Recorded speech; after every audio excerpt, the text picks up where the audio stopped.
Did you know that trees turn into cameras during a solar eclipse? Now, if that doesn't make sense to you, no worries, keep watching. This is due to an insanely cool pinhole effect that's generated by small gaps between the leaves. When we watch a solar eclipse, our eyes are usually fixed towards the sky. Understandably, the sun's up there, right? Duh. But what we don't always realize is that there is a whole other show happening on the ground, too. This show happens during pretty much all solar eclipses, including partial ones, which means that whether or not you're in the path of totality on April 8th, you'll be sure to see this particular light show. So what is this light show? Well, during an eclipse, thousands of crescent-shaped shadows decorate the ground. They appear anywhere that there are small holes in the environment that allow light to come through, like between the leaves of a tree. You can even create these tiny holes for yourself, like by punching a hole in a piece of paper, or even by making one with your hand. Overall though, every hole in the environment creates a crescent on the ground. And these crescents are crisp and they're clean. They're way more defined than your everyday shadow. So why does this happen? How does this crescent shape appear on the ground, and why is it so much more defined than our everyday shadows? Let's start with the first question. Each crescent is actually a projection of the eclipse that is happening. This means that when the eclipse has more coverage, the crescents will be thinner, and when it has less, the crescents will be wider. These shadows appear wherever there are small holes, like the gaps in a tree canopy, because each little hole creates a pinhole camera. So in other words, the trees and all their leaves are acting as pinhole cameras. But what exactly does this mean? All right, now we're getting into it. The way pinhole cameras work in photography is pretty interesting and surprisingly simple. You see, in its simplest form, photography is essentially just capturing light. In fact, the literal meaning of the word is drawing with light. It comes from the Greek words photo, which means light, and graphy, which means drawing or writing.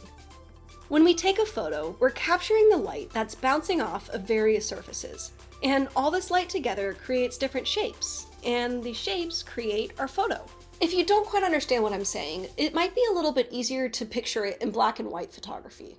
An image is really just a bunch of different bright spots and shadows that are coming together to create different forms that we see and identify as different objects. Drawing follows the same principle as well. If you're doing a drawing and you can get your lights and darks right, in other words, your shadows and your highlights, chances are you're gonna have a pretty good illustration. For example, take this drawing of a box. We look at this image and we say, yeah, that's a box, I see it. But when you break it down, the form of the box is really just made up of 3 squares of different light and dark values. Okay, but let's go back to pinhole cameras. To make a pinhole camera, you literally just need a light-proof box, light-sensitive photo paper, and a pinhole. That's it. You have those things and boom, camera. I know this sounds overly simple, but it actually works. I took a photography class in college where we created pinhole cameras out of oatmeal boxes. We punched a hole in the oatmeal box, stuck some light-sensitive photo paper inside of it, and then took photos. It was super fun, and I thought the results were pretty darn cool.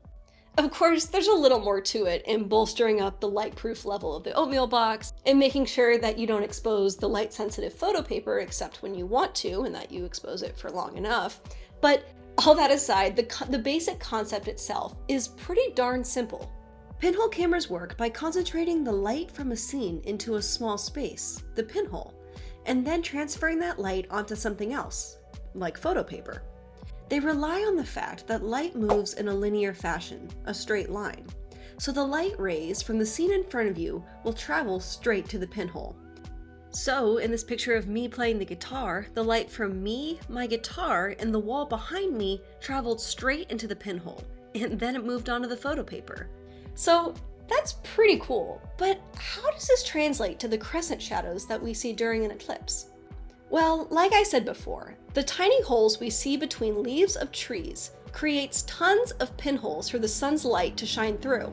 The spoiler here is that this doesn't just happen during eclipses. This is actually happening all the time, and we see it happening all the time.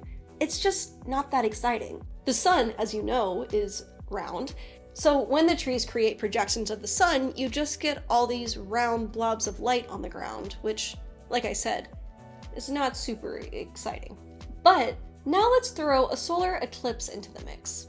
When the sun begins to get covered by the moon, its light changes shape. It's no longer a circle creating those blobs, but instead it's now a crescent. So the pinholes are going to project crescent shapes instead. The way that this is working too is that the sidewalk is essentially acting as our photo paper, and it provides a surface for us to see the image on. So even though we're not taking a picture of the eclipse, we still see the form of it. This kind of takes it from a pinhole camera to more of a pinhole projector. And if you really want to have fun with this, you can actually create your very own pinhole projector yourself. To do this, you just need a stiff sheet of paper with a pinhole punched in it, and another sheet of paper to project the shadow onto. What we're doing here is essentially making a pinhole camera, but without the photo paper. Something that's really interesting about the form of these crescent shadows is that they're actually inverted from the way that the sun appears in the sky. In fact, this is true for all pinhole things, whether it's a camera or a projector, and it's actually true for our modern cameras today too. This is just how light works. Like I said before, light travels in a straight line, and this is exactly why the image appears inverted. You see, the light isn't coming from straight on, straight in front of the pinhole. It's actually coming from a bit of an angle. For example, light from the top of the image has a slight downward angle, so by the time it hits the camera, or the paper you're projecting it onto, the light from the top is actually on the bottom.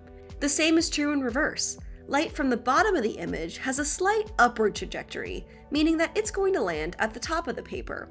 This results in an image that is inverted from what we see. The only reason why the images in our modern cameras don't appear flipped is because we've programmed the cameras to flip the image for us, so we don't have to think about it. So you might be wondering now, and if you're not wondering this, then now you will be because I'm about to ask the question, if that's how light works, then why don't us humans see everything as inverted too? Well, the answer is that we do. Our eyes actually see things inverted, just like our camera does. But our brains have learned to flip the image for us, also just like our camera does. When your pupils dilate or contract, they're acting as tiny pinholes so you can see, letting in the appropriate amount of light from where you want it. Thankfully though, our brains take care of the upside down part for us. Because can you imagine walking around? I feel like that would be confusing. I don't think I'd like walking around like that. So that answers our first question of how crescent shadows happen. But we still have to answer the question of why they are so much more defined and less fuzzy than our everyday shadow. Crescent shadows are sharp, with defined edges, while typical shadows have fuzzy edges. This has to do with the amount of ambient light around. Typically, on a normal eclipse-free, sunny day, the light we see not only comes directly from the sun, but from the sun's light bouncing and refracting off all the surfaces around us. The sun produces a lot of light, so it bounces off a lot of surfaces. This creates lots and lots of ambient light, or light coming from all around us instead of just from the single source of the sun. This, in turn, makes the shadows appear fuzzier. Now, let's go to what happens during an eclipse. When an eclipse happens, the sun can't produce as much light here on Earth because it's being covered. This leads to a much lower amount of ambient light, and therefore, much cleaner shadows. So in other words, more ambient light equals fuzzy shadows, and less ambient light and light coming from more of a direct source equals cleaner shadows. Crescent shadows aren't the only type of interesting shadow that you'll see during a solar eclipse too. In fact, there is one type of shadow that is an incredibly rare and fascinating phenomena that you can watch a video and learn about right here. This has been another week in my countdown to the April 8th solar eclipse. If you are new here, welcome. My name is Dina and I make videos all about nature and science. I'm doing a whole series of eclipse videos to get us ready for April, and on April 8th, I will be taking a trip out to the path of totality to document what it looks like and what it feels like experiencing a total solar eclipse. So be sure to hit that subscribe button down below so that I can see you in the next one.